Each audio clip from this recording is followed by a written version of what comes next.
नमस्कार, आप देख रहे हैं एमपी न्यूज़। मैं हूं पूजा रघुवीर, आपके साथ न्यूज़ रूम में बात करेंगे एमपी की कुछ महत्वपूर्ण खबरों पर। बात करेंगे मध्य प्रदेश चुनाव की। तो उत्तर प्रदेश में बाबा का बुलडोज़र कमाल कर गया। अब यही कमाल भाजपा जो है मध्य प्रदेश में करना चाहती है, इसलिए यहाँ मामा का बुलडोज़र चलाया जाएगा। इसी लाइन के साथ वे अगले विधानसभा चुनाव में उतरने की पूरी तैयारी करने के साफ संकेत हाईकमान से मिल गए हैं और शिवराज ने भी इसी स्ट्रैटेजी पर अब काम करना शुरू कर दिया है। हाल ही में उन्होंने एक बयान देते हुए कहा कि मामा का बुलडोज़र चला है, जब तक बदमाशों को दफन नहीं कर देगा ये रुकेगा नहीं। ये बयान जो है शिवराज सिंह चौहान ने दिया। दरअसल ये एग्रेशन जो है दिखाने की दो वजह हो सकती है। इसमें पहली है यूपी चुनाव के नतीजे जो कि बेहद अच्छे रहे बीजेपी के लिए। वहीं जो यूपी चुनाव के नतीजे हैं बहुत अच्छे रहे, वहीं तमाम अटकलों को खारिज करते हुए बाबा ने बुलडोज़र से जो हीरो वाली छवि यहाँ गढ़ी, वो हार्डकोर कैंपेन चलाया गया, उसने सारे समीकरण ही बदल दिए। और दूसरी जो वजह है, जो ख़ास वजह है, वो पिछले एमपी विधानसभा चुनाव का सबक है।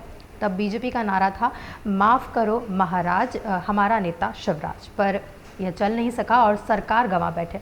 कुछ विश्लेषकों का कहना है कि ये जो अपनी जो लाइन है लंबी करने के बजाय विरोधियों पर ज़्यादा फोकस इस दौरान कर दिया गया था 2018 के चुनाव में। दोनों ही वजहों को मिलाकर ये लगभग तय हो गया था कि एमपी में हार्डकोर हीरो की तरह कैंपेन चलाया जाए तो सत्ता पाने की राह मुश्किल नहीं होगी। वहीं शिवराज का जो मूल स्वभाव है, ये कुछ विश्लेषकों का कहना है कि ये नहीं है। इससे शिवराज की छवि को जोड़कर नहीं बल्कि केंद्रीय नेतृत्व के निर्देश पर प्रतीक के तौर पर देख सकते हैं। यूपी में इस एजेंडे से बीजेपी को बड़ा लाभ मिला है। बुलडोज़र वाला जो एजेंडा है यूपी में चलाया गया था और इससे यूपी में जो चुनाव है उसमें बड़ा लाभ तो मिला ही है। वहीं सियासी रंग को अब भाजपा मध्य प्रदेश में भी भाजपा जो है मध्य प्रदेश में भी सरकार के सहारे और गहरा करने की कोशिश कर सकती है। दरअसल 2018 में बीजेपी सत्ता से बाहर हो गई थी। साफ है कि पार्टी किसी नए एजेंडे को अब आगे बढ़ाएगी। अब देखना होगा कि शिवराज इस रास्ते पर कितना आगे बढ़ सकते हैं। वहीं शिवराज जो है इससे पहले भी सार्वजनिक मंचों से अपराधियों और भ्रष्ट अधिकारियों के प्रति सख्त रुख अपनाते दिखाई दिए हैं। कई बार उन्होंने मंचों से अपराधियों को गाड़ने की बात तक कही है। इसके साथ ही भ्रष्ट अधिकारियों को भी वे हड़काते रहे हैं। कई बार तो मंच से उन्हें निलंबित करने की घोषणा भी वे कर चुके हैं, लेकिन कभी इसकी ब्रांडिंग नहीं की। अब उत्तर प्रदेश में बीजेपी को मिली जीत के बाद शिवराज को भी प्रदेश में इसी रूप में प्रोजेक्ट करने की तैयारी की जा रही है, यानी कि बुलडोज़र के पीछे कई सियासी समीकरण हो सकते हैं। बढ़ते हैं अगली खबर की ओर। एमपी में बिना परमिशन बने बिल्डिंग के अवैध हिस्से को वैध करने की डेट अब बढ़ गई है। अवैध हिस्से को कंपाउंडिंग शुल्क देकर 30 जून तक वैध कराया जा सकता है। कुल निर्माण का 30% तक हिस्सा वैध कराया जा सकता है। सरकार कंपाउंडिंग शुल्क में 20% तक की छूट भी दे रही है। वहीं कंपाउंडिंग के बदले सरकार को अब तक 144 करोड़ रुपए का रेवेन्यू मिल चुका है, जो शहरों के विकास में उपयोग होगा। वहीं कंपाउंडिंग शुल्क वसूलने में इंदौर नंबर 1 है। यहाँ 75 करोड़ रुपए मिल चुके हैं, जो कुल रेवेन्यू का 50% माना जा रहा है। कंपाउंडिंग में छूट की पहले टाइम लिमिट जो है वो 28 फरवरी थी, इसे बढ़ाकर अब 30 जून कर दिया है। नगरीय प्रशासन मंत्री भूपेंद्र सिंह ने बताया कि प्रदेश में सभी नगरीय निकायों में 30 जून तक कंपाउंडिंग प्रकरणों में शुल्क पर 20% की विशेष छूट दी जाएगी। वहीं जो लोग आवेदन करना चाहते हैं वो कुछ इस तरीके से कर सकते हैं कि निर्माण के अवैध हिस्से को वो वैध नहीं करा सके हैं, ऐसे लोगों को संबंधित नगर निगम, नगर पालिका या नगर परिषद में आवेदन करना होगा।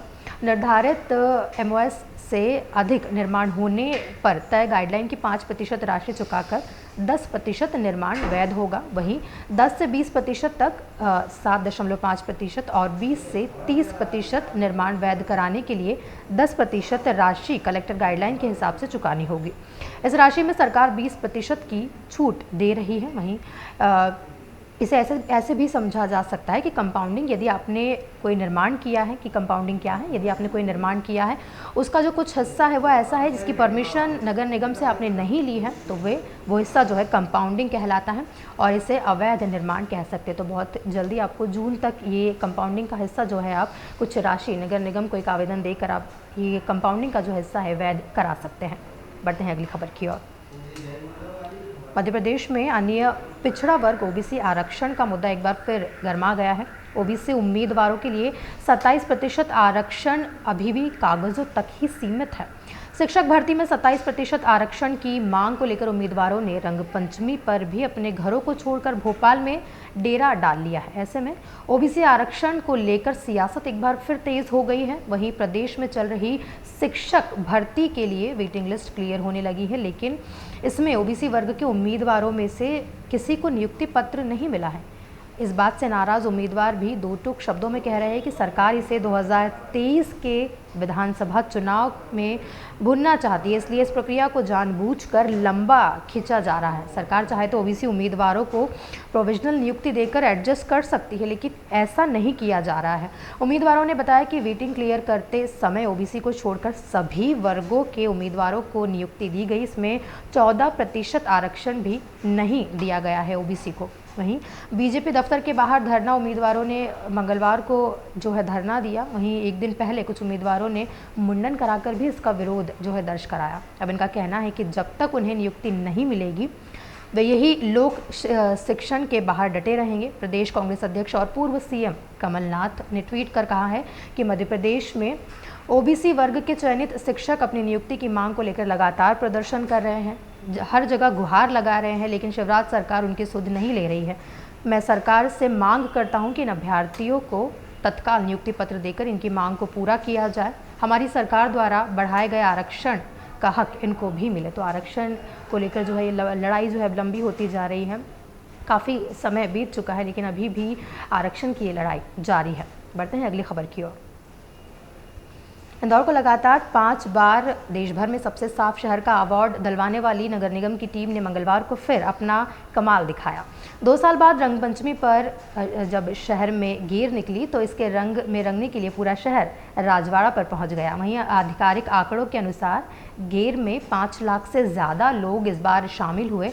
ऐसे में मल्हारगंज से लेकर राजवाड़ा तक कुछ ही घंटों में गेर के पूरे मार्ग को साफ करना बड़ी चुनौती था नगर निगम के लिए, लेकिन निगम की टीम ने रिकॉर्ड 2 घंटे से भी कम समय में पूरा गेर मार्ग साफ कर दिया और ये दिखा दिया कि इंदौर यूं ही नहीं स्वच्छता में नंबर 1 शहर का दर्जा इंदौर को मिला है। वहीं 2 साल बाद मंगलवार को रंगपंचमी की गैर ऐतिहासिक हो गई। इसमें 5 लाख से ज़्यादा लोग शामिल हुए। सुबह 11 बजे गौराकुंड, अतवारिया बाजार, नरसिंह बाजार से शुरू हुई गैर में लोगों की भीड़ राजवाड़ा से जवाहर मार्ग तक देखी गई। राजवाड़ा से रिगल तिराहे तक गेर का हुजूम ही हुजूम दिखाई दे रहा था। इस बार राजवाड़ा पर पैर रखने की भी जगह लोगों को नहीं मिल रही थी। इतनी ज़्यादा तादाद में लोग राजवाड़ा गैर में शामिल होने पहुँचे थे। वहीं नगर निगम के अधिकारियों ने बताया कि शहर भर के करीब 19 जोन में प्रमुख सड़कों को साफ किया गया है। गली और मोहल्लों में वार्ड स्तर पर सुबह से ही सफाई की गई। इसके लिए नगर निगम की टीम के करीब 2000 सफाई मित्र ने शहर भर में सफाई व्यवस्था का जिम्मा भी संभाला। यानी कि गैर निकली उसमें 5 लाख लोग शामिल हुए। इतने रंग उड़ाए गए, लेकिन 2 घंटे में ही नगर निगम ने पूरे शहर की सफाई की। राजवाड़ा से लगे जितने भी क्षेत्र है जहाँ से गेर गुजरी है वहाँ की सफाई मात्र 2 घंटे में हुई है। इसका मतलब यही है कि इंदौर ऐसे ही नहीं नंबर 1 कहलाता है। बढ़ते हैं अगली खबर की ओर। प्रदेश भर में 23 मार्च से 12 से 14 साल तक के बच्चों को भी वैक्सीन लगाने की अब शुरुआत हो गई है।